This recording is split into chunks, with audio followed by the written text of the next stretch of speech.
Yo, what's up, legends? Welcome to another episode of Optimize Your Body. Before we get stuck in, last chance to enter the 6-week program. I've got a huge opportunity for you, right? Normally, my minimum sign up for my program is 90 days, and this is half the commitment, right? And I only launch this like once a year on average. And long story short, within that time, you'll drop 3 to 5 kilos of fat. So that's about, I don't know, 7 to 10 pounds roughly of fat within 6 weeks, build lean muscle and achieve drastic strength gains and really build that structure and routine. So you'll be working closely with me. I'm looking for exactly 7 people who wanna do this. And long story short, I'd love to have you in if it's something you're interested in. And if you're ready to commit and get into incredible shape over the next 6 weeks. So yeah, all you got to do is just click the link beneath and apply with the coaching form, all right, for the 6-week program. Anyway, let's get stuck in. So going to do another Q&A today, ladies and gents. So 3 questions. First question is someone who's really struggling to build muscle and they've plateaued and it's frustrating them, right? And they really want to know where they're going wrong. Okay, so struggling to build muscle. I've been lifting weights for 5 years now consistently. Over the last 7 months, I've literally seen 0 progress. Not sure where I'm going wrong. Give me some help. Now, there's not enough information there to kind of dissect everything, but long story short, this is going to cover everything for anyone who's struggling to build muscle, right? What we got to look at first is you got to give the body an excuse to build muscle, right? So all the body cares about is survival, right? So to add muscle tissue to your body, that's expensive for your body, right? Once you've got muscle on your body, that costs your body calories and energy just to keep it on your body, right? So if you can see me now on YouTube, right? Decent amount of muscle mass, okay? Pretty big. I'm 6'1". What is that in centimeters? Maybe like 186 centimeters. And I weigh in at around about 94 kilos, which is about 208 pounds or something like that, right? And I'm pretty lean. Now, for me to just eat enough food is a battle, right? Yes, I do a lot of movement as well, right? Which adds to that. But because I've built so much muscle over the years, yes, genetics play a little part as well. It's very hard for me to get enough food in, right? So that goes to show my body's constantly burning more calories. Now, if I didn't eat enough, right? If I don't meet the requirements of energy for my body, right? At least to maintain my weight, right? In other words, eating maintenance calories, then my body is then going to go, okay, we don't need this tissue anymore, right? Let's either pare it down or at best retain this muscle, right? Because if you're not eating enough, you're in a calorie deficit, for example, just to keep that muscle on your body and not lose it is actually really hard because you have to eat more protein, right? You have to ramp up that protein intake. You have to be more kind of dialed with your training and those kind of things, right? So look, what you got to look at, these are the biggest mistakes people make when it comes to building muscle. Number one is, okay, obviously sleep. That's always going to be number one, right? People overlook sleep. It blows my mind that people think they can get away with not getting optimal sleep and continuously build a muscle, right? Even one night's poor sleep, right, is going to put your body into that fight or flight state, right?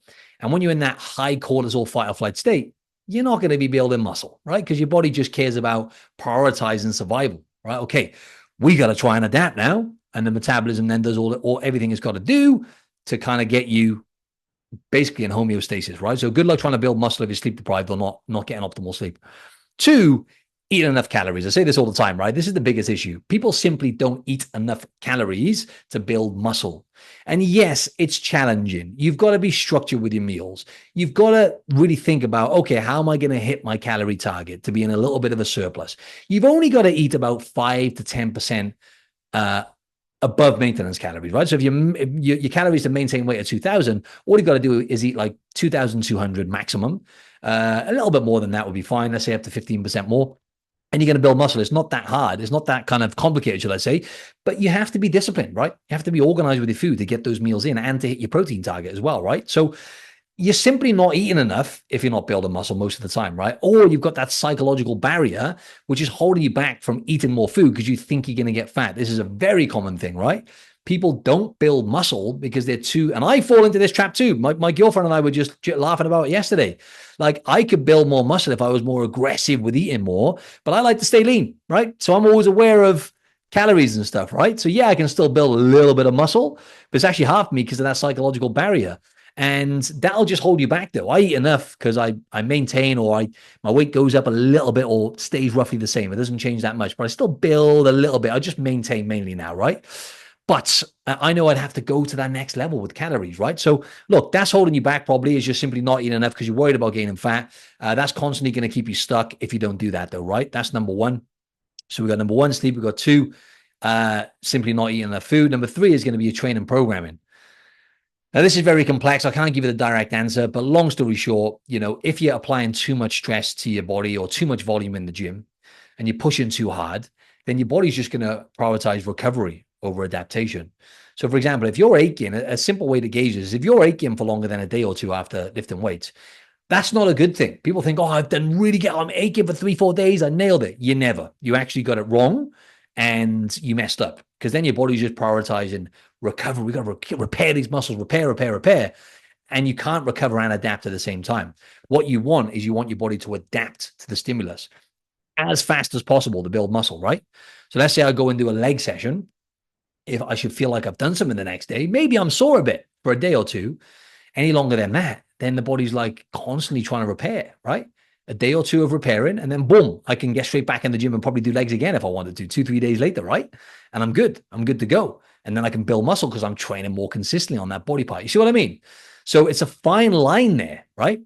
The other thing then is, are you hitting the body parts more frequently enough? Or are you just hitting your body parts once a week? You got to hit the body parts at least 2 to 3 times every week to actually, send a muscle building signal to each body part and maximize muscle gain, right? So there's lots of different variables with training program. It's actually more complex than what people think in terms of how personalized it needs to be, because also people are more stressed than usual, right? We've got more, we're working longer hours because of technology. You may have personal stress going on in your life. You might not be getting enough sleep, going back to what I said earlier, which is the biggest stress on the body. And then you're adding another stress on your body by training it. A lot of people listening to this, I'm assuming you're probably type A. You're probably all or nothing is probably what you struggle with, right? I mean, the average person just needs to be consistent with training, right? And stop being lazy.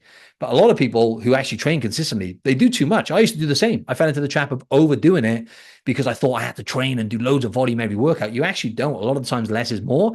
And it's actually training your body parts more frequently with a moderate intensity. That's why I'm a big fan of full body workouts as well. Because you could do a full body workout on a Monday and do another one on the Wednesday and another one on the Friday, maybe even another one on the Sunday if you're recovering properly and you're getting good sleep and eating enough every other day.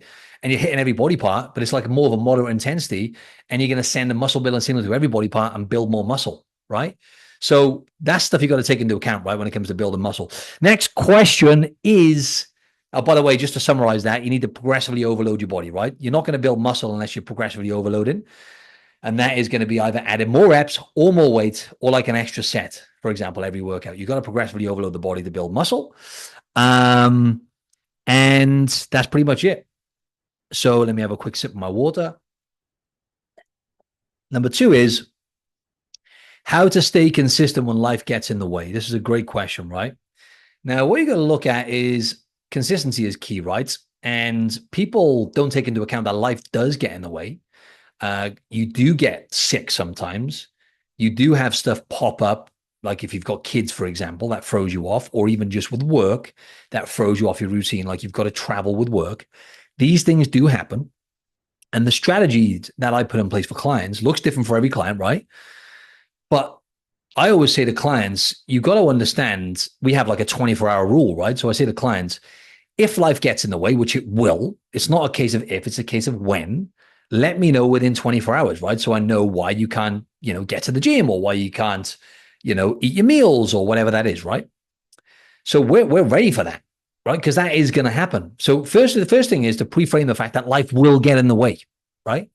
So to anticipate that issue of lacking consistency when life does get in the way, you need to look at what is it I can do, which is a bare minimum that is non-negotiable for me, right? Let's say on a terrible week, when working loads of hours, you're traveling with work, let's just say, and you're not getting as much sleep because you're staying up late. What is the minimum amount of workouts, for example, you're going to settle for, right? It has to be almost like, oh man, that's easy. For example, it could just be, I'm going to do, 3 bodyweight workouts for my hotel room if I'm traveling with work, right? That's what, 45 minutes a week. If you haven't got, 10, 15 minutes a day, you haven't got a life, as Tony Robbins says, right? Bare minimum. So it's laughable. The problem is people set unrealistic goals when they're busy or when they got more stress and they don't hit them. And that drops dopamine then. And then they sabotage. Oh shit, I messed up. You didn't mess up.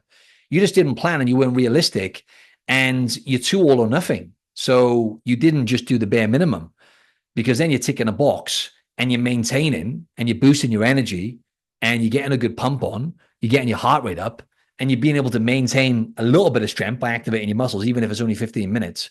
So you are actually continuing momentum. But when you just do nothing, right, you're losing ground. 1 week's not going to make a difference. But most people do this several times. They it'll be a week here, a week there, and it adds up, right? And you're leaving results on the table. So minimum non-negotiables. So it seems laughably easy, if that's even a word. Like, for example, let's say you normally do 10K steps every day, no problem. Right.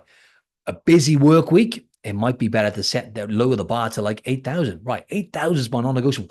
Again, put it on a whiteboard. Like I've got a calendar for clients. I put it in the calendar in the app and they tick it off, right? And that boosts dopamine. Write it on your whiteboard or write it down and tick it off. Put it on a Post-it note, stick it to your screen laptop, tick it off for the end of the day.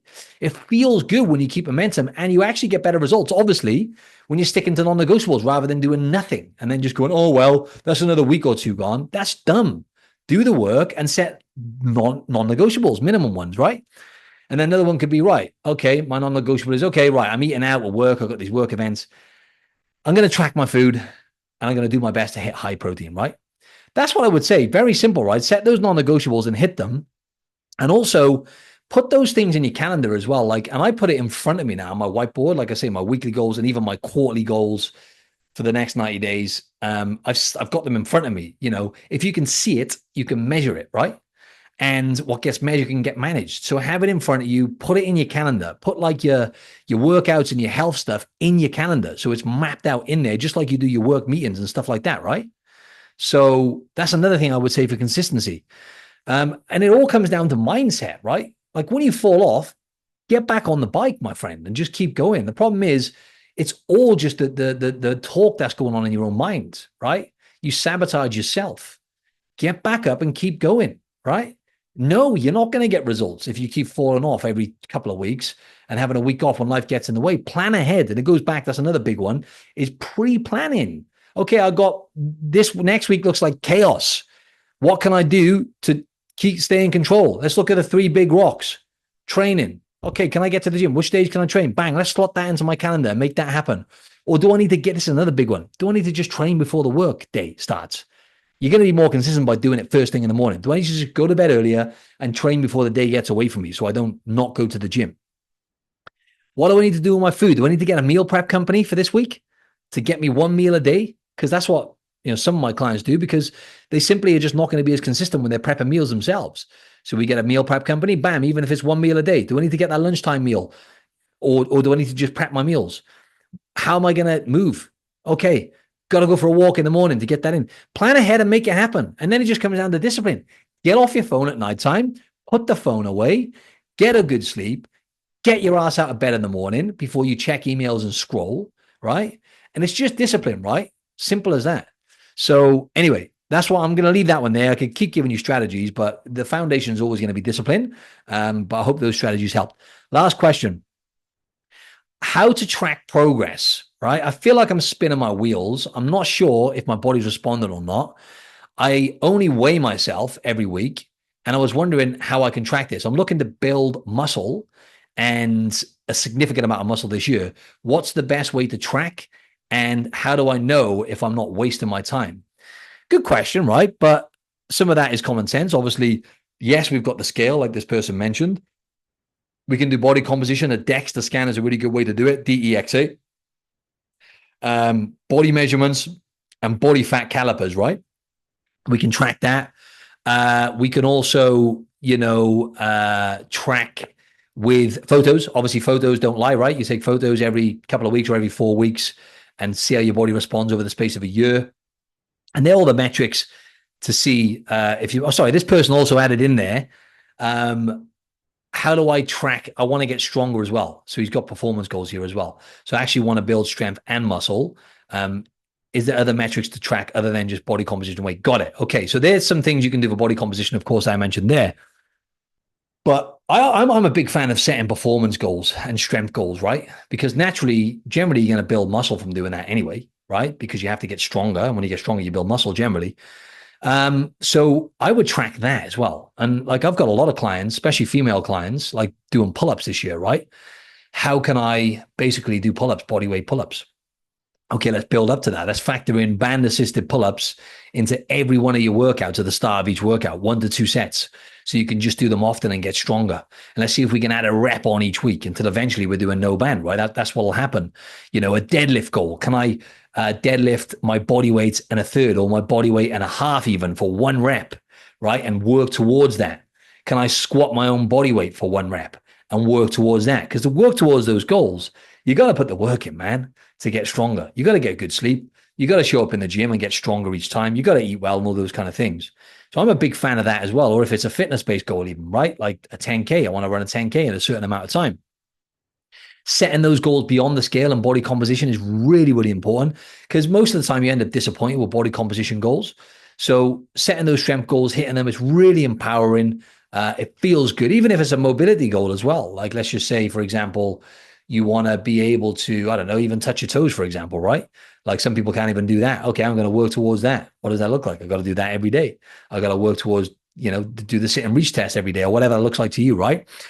The other thing then is like, I always say this, but the people that get into really good shape and manage to sustain that to the point where it feels easy, they're always people like myself who really focus on all the other metrics and really just focus on the internal health, right? And focus on, like, I track my sleep, right? I use different kind of tools to track my sleep. So I can monitor that. I can monitor my HRV, right? Which is a really big indicator to heart health, to your recovery from the gym and all those kind of things.